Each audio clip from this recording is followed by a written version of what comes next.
રાજ્યમાં આ 3 દિવસ પડી શકે છે માવઠું, હવામાન વિભાગે કરી આગાહી. હવામાન વિભાગે કરેલી આગાહી મુજબ બીજી અને 3જી એપ્રિલે કચ્છ અને ઉત્તર ગુજરાતમાં માવઠું થવાની શક્યતાઓ છે. ઉપરાંત 4 એપ્રિલે સામાન્ય વરસાદની શક્યતા વ્યક્ત કરવામાં આવી છે. હવામાન વિભાગના વૈજ્ઞાનિક પ્રદીપ શર્માએ જણાવ્યું કે સાયક્લોનિક સર્ક્યુલેશન અને વેસ્ટર્ન ડિસ્ટર્બન્સને કારણે વાતાવરણ પલટો આવી શકે છે. આ સમયગાળા દરમિયાન માછીમારોને દરિયો ના ખેડવા માટે સૂચના આપવામાં આવી છે. યુદ્ધ વચ્ચે ભારત માટે સારા સમાચાર. અમેરિકા અને ઇઝરાયલ દ્વારા ઈરાન પર હુમલો કર્યાના 1 મહિના બાદ પણ યુદ્ધ શાંત થવાના કોઈ સંકેત નથી. સંઘર્ષને કારણે મોટાભાગના જહાજો હોર્મુઝ સ્ટ્રેટમાં ફસાયેલા છે, પરંતુ ભારત માટે થોડી રાહત છે. ભારતીય ધ્વજવાળા એલપીજી ભરેલા જહાજે હોર્મુઝ સ્ટ્રેટને સુરક્ષિત રીતે પાર કરી લીધું છે. પાઇન ગેસના ચીફ ઓફિસર સોહન લાલે યુદ્ધના ભયાનક દ્રશ્યનું વર્ણન કર્યું અને જણાવ્યું કે જહાજે હોર્મુઝ સ્ટ્રેટને પાર કરી લીધું છે. 1 એપ્રિલથી વસ્તી ગણતરીનો પ્રથમ તબક્કો. ભારતની 16મી અને આઝાદી પછીની 8મી જનગણનાનો પ્રથમ તબક્કો આજથી શરૂ થઈ રહ્યો છે. વિશ્વના આ સૌથી મોટા અભિયાનની ખાસિયત એ છે કે તે સંપૂર્ણપણે ડિજિટલ હશે. આ તબક્કામાં મકાનોની સ્થિતિ, પાયાની સુવિધાઓ અને ઘરવખરીની મિલકતો અંગેની વિગતો એકત્ર કરવામાં આવશે. ગણતરીકારો સ્માર્ટફોન અને મોબાઈલ એપના માધ્યમથી સીધો ડેટા સબમિટ કરશે, જેનાથી પ્રક્રિયા ઝડપી અને ચોક્કસ બનશે. 1 એપ્રિલથી દેશમાં મોટા બદલાવ. 1 એપ્રિલથી ઇન્કમ ટેક્સ એક્ટ 2025 લાગુ. ફાઇનાન્શિયલ અસેસમેન્ટ યર ખતમ, હવે ટેક્સ યર ગણાશે. આઈટીઆર 1 અને 2 ની ડેડલાઇન 31 જુલાઈ, આઈટીઆર 3 અને 4 ની 31 ઓગસ્ટ. એચઆરએ ક્લેમ માટે મકાન માલિકનું પાન કાર્ડ અને ભાડાનું પ્રૂફ જરૂરી. ફૂડ કાર્ડ પર ટેક્સની રાહત 50 થી વધીને 200 રૂપિયા પ્રતિ. ભોજન ગિફ્ટ પર ટેક્સ લિમિટ 5000 થી વધીને 15000. F&O ટ્રેડિંગ મોંઘી થશે. એસટીટી વધીને 0.05% થશે. શેર બાયપેક પર હવે કેપિટલ ગેઇન ટેક્સ લાગુ થશે. એસજીબી પર ટેક્સની છૂટ માત્ર આરબીઆઈ થી ખરીદેલા બોન્ડ પર. વિદેશ યાત્રા પર ટીસીએસ ઘટીને ફ્લેટ 2%. એનઆરઆઈ પ્રોપર્ટી ડીલમાં પાન કાર્ડ વડે જ ટીડીએસ કપાશે. મોટા વ્યવહાર કેશ. પ્રોપર્ટી, વાહન માટે પાન કાર્ડ ફરજિયાત. દુર્ઘટનાના વળતરનું વ્યાજ હવે સંપૂર્ણ ટેક્સ ફ્રી. ભારતને એપ્રિલના અંત સુધીમાં રશિયા પાસેથી ચોથી S-400 ડિફેન્સ સિસ્ટમ મળશે. એક અહેવાલ મુજબ ભારતીય વાયુસેનાની એક ટીમ ભારત માટે ચોથી S-400 ડિફેન્સ સિસ્ટમનું નિરીક્ષણ કરવા માટે રશિયા પહોંચી છે. આ સિસ્ટમ એપ્રિલના અંત સુધીમાં ભારત પહોંચવાની શક્યતા છે. તેને પશ્ચિમી ક્ષેત્રમાં તૈનાત કરવામાં આવશે. S-400 સિસ્ટમ 400 કિમી સુધીની રેન્જમાં આવતા દુશ્મન વિમાનો, મિસાઇલો અને ડ્રોનને પણ નષ્ટ કરવામાં સક્ષમ છે. જમ્મુ કાશ્મીરના ગાંદરબલમાં સુરક્ષા દળો અને આતંકવાદીઓ વચ્ચે અથડામણ, 1 આતંકવાદી ઠાર. જમ્મુ અને કાશ્મીરના ગાંદરબલના અરમા વિસ્તારમાં મંગળવારથી શરૂ થયેલી સુરક્ષા દળો અને આતંકવાદીઓ વચ્ચેની અથડામણ બુધવારે બીજા દિવસે પણ ચાલુ રહી. આ કાર્યવાહીમાં અત્યાર સુધીમાં 1 આતંકવાદી માર્યો ગયો છે. એવી આશંકા છે કે 1 કે 2 આતંકવાદીઓ હજુ પણ આ વિસ્તારમાં છુપાયેલા હોઈ શકે છે, જેના કારણે સુરક્ષા દળોએ ઘેરાબંધી કડક કરી દીધી છે. લગ્ન માટે યુવકોને 24 દિવસની બાધા આપનાર તેમજ લોકોને હેતરનાર ભુવાનો અમદાવાદમાં પર્દાફાશ. અમદાવાદના નિકોલ વિસ્તારમાં સંતાન પ્રાપ્તિ અને રોગ મટાડવાના બહાને લોકોને છેતરતા ભુવાનો રાજકોટ વિજ્ઞાન જાથાએ પર્દાફાશ કર્યો છે. આ ભુવો વિધિ વિધાનના નામે લોકો પાસેથી લાખો રૂપિયા પડાવતો હોવાનું તપાસમાં બહાર આવ્યું છે. ભુવો લોકોના રોગ મટાડવા માટે જુવારના દાણા પીવડાવવા જેવી પદ્ધતિઓ અપનાવતો હતો. ભુવો લગ્ન માટે અપરિણિત યુવકોને 24 દિવસની કડક બાધા રખાવીને તેમને માનસિક દબાણમાં રાખતો હતો. કોંગ્રેસ ગીધની જેમ રાહ જોઈ રહી છે અને આશા રાખે છે કે મુશ્કેલીઓ વધશે. પ્રધાનમંત્રી નરેન્દ્ર મોદીએ કહ્યું કે કોંગ્રેસ રાજકીય ગીધની જેમ રાહ જોઈ રહી છે, એવી આશામાં કે પશ્ચિમ એશિયામાં યુદ્ધને કારણે બળતણ સંકટ વચ્ચે મુશ્કેલીઓ વધે, જેથી તે રાજકીય લાભ મેળવવા માટે પરિસ્થિતિનો લાભ લઈ શકે. તેમણે કહ્યું, કોંગ્રેસ ભય અને અફવાઓ ફેલાવવામાં વ્યસ્ત છે, સક્રિયપણે જનતાને ઉશ્કેરી રહી છે. આવા સંકટ વચ્ચે પણ ભારતે સફળતાપૂર્વક પરિસ્થિતિને નિયંત્રણમાં રાખી છે. શહેરાના બોરડી ગામે પીએમ કિસાન સહાયના 2000 માટે થયેલા ઝઘડામાં પરિણીતાનો આપઘાત. પંચમહાલ જિલ્લાના શહેરા તાલુકાના બોરડી ગામે પરિણીતાએ આપઘાત કર્યા હોવાની ઘટના સામે આવી છે. કેન્દ્ર સરકારની પ્રધાનમંત્રી કિસાન સન્માન નિધિ યોજનાના માત્ર 2000ની રકમ બાબતે પતિ પત્ની વચ્ચે થયેલા ઝઘડાએ 26 વર્ષીય પરિણીતાએ આવેશમાં આવી જઈ ઝેરી દવા પીધા બાદ કૂવામાં ઝંપલાવી જીવન ટૂંકાવ્યું. ગત 24 માર્ચના રોજ બોરડી ગામના પંકજભાઈ અને તેમના પત્ની કોમલબેન પ્રધાનમંત્રી કિસાન સહાયના હપ્તા પેટે 2,000ની રકમ બેંકમાંથી ઉપાડીને ઘરે આવ્યા હતા.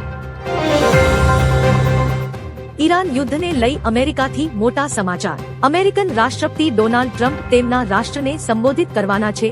તેઓ ગુરુવારે ભારતીય સમય મુજબ સવારે 6:30 વાગ્યે રાષ્ટ્રને સંબોધિત કરશે. ઈરાની શાસન બદલવા અને અમેરિકાની સફળતા અંગે ટ્રમ્પનું નિવેદન સૂચવે છે કે અમેરિકાએ યુદ્ધમાંથી ખસી જવાની પ્રક્રિયા શરૂ કરી દીધી છે. શક્ય છે કે ગુરુવારે તેમના સંબોધનમાં ટ્રમ્પ વિજયની ઘોષણા કરશે અને યુદ્ધનો અંત લાવતા પોતાના લક્ષ્યો પ્રાપ્ત કરશે. 1 એપ્રિલથી વધશે એલપીજી ગેસના ભાવ. પશ્ચિમ એશિયામાં ચાલી રહેલા યુદ્ધના પરિણામે ઘણા દેશોમાં ઈંધણના ભાવમાં સતત વધારો થઈ રહ્યો છે. આ આંતરરાષ્ટ્રીય કટોકટી વચ્ચે ઓઇલ માર્કેટિંગ કંપનીઓ આગામી 1 એપ્રિલના રોજ એલપીજી સિલિન્ડરના ભાવમાં વધારો કરી શકે છે. માર્ચ 2026માં પહેલેથી જ ઘરેલું ગેસના ભાવમાં 60 રૂપિયાનો વધારો ઝીંકવામાં આવ્યો હતો. જો હોર્મુઝ સ્ટ્રેટમાં તણાવ વધશે તો ગેસના ભાવમાં વધુ 10 થી 15% ઉછાળો આવવાની સંભાવના છે. યુદ્ધ દરમિયાન 1 કરોડથી વધુ ભારતીયોને મદદ કરવા બદલ હું ગલ્ફ દેશોનો આભારી છું. વડાપ્રધાન નરેન્દ્ર મોદીએ તેમના રેડિયો શો મન કી બાતમાં મધ્ય પૂર્વ યુદ્ધ દરમિયાન ભારતીયોને મદદ કરવા બદલ ગલ્ફ દેશોનો આભાર વ્યક્ત કર્યો. તેમણે કહ્યું, હું ગલ્ફ દેશોનો આભારી છું. તેમણે ત્યાં 1 કરોડથી વધુ ભારતીયોને દરેક રીતે મદદ કરી છે. વડાપ્રધાને કહ્યું કે ગલ્ફ દેશોમાં મોટી સંખ્યામાં ભારતીયો કાર્યરત છે. ગેસ અછતની અફવા ફેલાવનારા અને ગેસની કાળાબજારી કરનારા સામે કડક કાર્યવાહી કરાશે. સુરતમાં નાયબ મુખ્યમંત્રી હર્ષ સંઘવીએ ગેસ અછતની અફવાઓને લઈને નિવેદન આપતા કહ્યું કે જે લોકો ગેસ અછતની અફવા ફેલાવશે અથવા કાળાબજારી કરશે તો તેની સામે પોલીસ કડક કાર્યવાહી કરશે. વધુમાં કહ્યું કે ઉદ્યોગકારોએ કોઈ ચિંતા કરવાની જરૂર નથી. દક્ષિણ ગુજરાતના ઉદ્યોગકારોએ 118 જેટલા રસોડા શરૂ કરી માનવતાનું ઉદાહરણ પૂરું પાડ્યું છે. સરકાર અને ઇન્ડસ્ટ્રી સાથે મળીને કામ કરી રહી છે. ભારત પાસે ફક્ત 5 થી 10 દિવસ પૂરતો તેલ ભંડાર હોવાના અહેવાલો સરકારે નકાર્યા. મધ્ય પૂર્વમાં યુદ્ધ વચ્ચે અહેવાલો સામે આવ્યા હતા કે ભારત પાસે ફક્ત 5 થી 10 દિવસ માટે પૂરતો તેલ ભંડાર છે. જો કે સરકારે જણાવ્યું ભારતમાં કુલ 74 દિવસ સુધીનો અનામત જથ્થો છે, જેમાંથી હાલમાં આશરે 60 દિવસનો સ્ટોક ઉપલબ્ધ છે. વધુમાં કહ્યું કે આગામી 2 મહિના માટે ક્રૂડ ઓઇલની ખરીદી પહેલાથી જ નક્કી છે, જેથી આવનારા સમયમાં પણ અછતની આશંકા નથી. અંબાલાલ પટેલની મોટી આગાહી. કહ્યું, રાજ્યમાં 8 થી 16 એપ્રિલે ભારે પવન ફૂંકાશે. હવામાન નિષ્ણાત અંબાલાલ પટેલે આગાહી કરતા જણાવ્યું છે કે 8 થી 16 એપ્રિલ દરમિયાન પશ્ચિમ વિક્ષેપના કારણે અરબ સાગરમાં વાવાઝોડું આવવાની સંભાવના છે. વધુમાં કહ્યું કે રાજ્યમાં 50 થી 60ની ઝડપે પવન ફૂંકાવાથી કેરીના પાકને ભારે અસર થઈ શકે છે, જ્યારે એપ્રિલ અને મે માસમાં ખેડૂતોના ઊભા પાકોમાં ઈયળ પડવાની પણ શક્યતા છે. પીએસઆઈ ભરતી પરીક્ષાના કોલ લેટર 13 એપ્રિલે જાહેર થશે. પીએસઆઈની પેપર 1 અને પેપર 2ની લેખિત પરીક્ષા તારીખ 19-20 એપ્રિલ 1926ના રોજ યોજાવાની છે. ઉમેદવારો 13 એપ્રિલ 2026ના રોજ બપોરે 2 વાગ્યાથી સત્તાવાર વેબસાઇટ ઓજસ ગુજરાત પરથી પોતાનો કોલ લેટર ડાઉનલોડ કરી શકશે. ઉમેદવારો સમયસર કોલ લેટર ડાઉનલોડ કરી લે અને તેમાં દર્શાવેલી તમામ સૂચનાઓનું પાલન કરે. કોલ લેટર વગર પરીક્ષા કેન્દ્રમાં પ્રવેશ આપવામાં આવશે નહીં. ઈવી પર મળશે સબસિડી મળશે. સરકારે કિંમત, સમયમર્યાદા અને શરતોની વિગતો આપતું જાહેરનામું બહાર પાડ્યું. સરકારે પીએમ ઈ ડ્રાઈવ યોજનામાં ફેરફાર કરીને એક નવું જાહેરનામું બહાર પાડ્યું છે. ઇલેક્ટ્રિક ટુ વ્હીલર પર સબસિડી મેળવવાની અંતિમ તારીખ 31 જુલાઈ 2026 છે. વાહનની કિંમત 1.5 લાખ સુધીની હોવી જોઈએ, જેમાં મહત્તમ સબસિડી 5,000 હશે. ઈ રિક્ષા અને ઈ કાર્ટ જેવા 3 વ્હીલર માટે આ યોજના 31-20 માર્ચ 1928 સુધી ચાલશે, જેમાં મહત્તમ સબસિડી 12,500 હશે. પેટ્રોલ ડીઝલ પર મોટો નિર્ણય.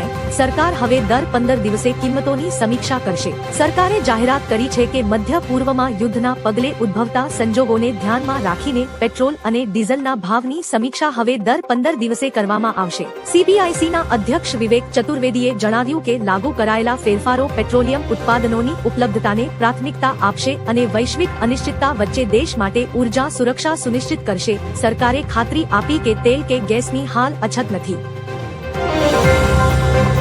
મહિલાઓના ખાતામાં આવશે 50,000. કોંગ્રેસે આસામની ચૂંટણી માટે 5 ગેરંટી જાહેર કરી. મહિલાઓના બેંક ખાતાઓમાં બિનશરતી રોકડ ટ્રાન્સફર. મહિલાઓને વ્યવસાયિક સાહસો માટે 50,000 મળશે. દરેક પરિવાર માટે 25 લાખનો કેશલેસ આરોગ્ય વીમો. સ્વર્ગસ્થ જુબિન ગર્ગના કેસમાં 100 દિવસમાં ન્યાય. 6 લાખ આદિવાસી પુત્રોને કાયમી જમીન દસ્તાવેજ મળશે. રાજ્યના વૃદ્ધ નાગરિકો માટે 1250ની માસિક સહાય.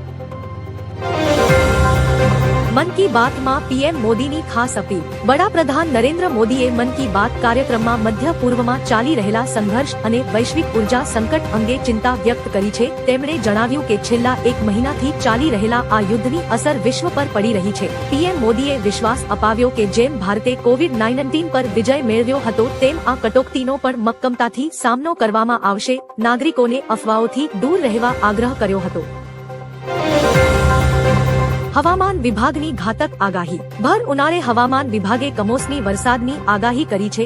આજે ગુજરાતના હવામાનમાં ફેરફાર જોવા મળશે. વેસ્ટર્ન ડિસ્ટર્બન્સ સક્રિય થવાને કારણે આગામી 2 દિવસ રાજ્યના વિવિધ ભાગોમાં માવઠું થવાની શક્યતા છે. કચ્છ, દ્વારકા, પોરબંદર, મોરબી, સુરેન્દ્રનગર અને રાજકોટમાં વરસાદ પડશે તો આજે બનાસકાંઠા, મહીસાગર, કચ્છ, સાબરકાંઠા અને અરવલ્લીમાં વીજળી સાથે વરસાદ પાડવાની સંભાવના છે.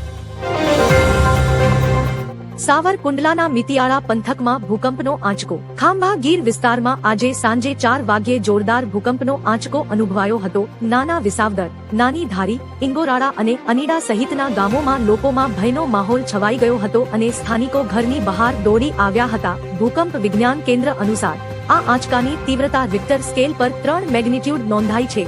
ભૂકંપનું કેન્દ્ર બિંદુ અમરેલીથી આશરે 47 કિલોમીટર દક્ષિણ-પશ્ચિમમાં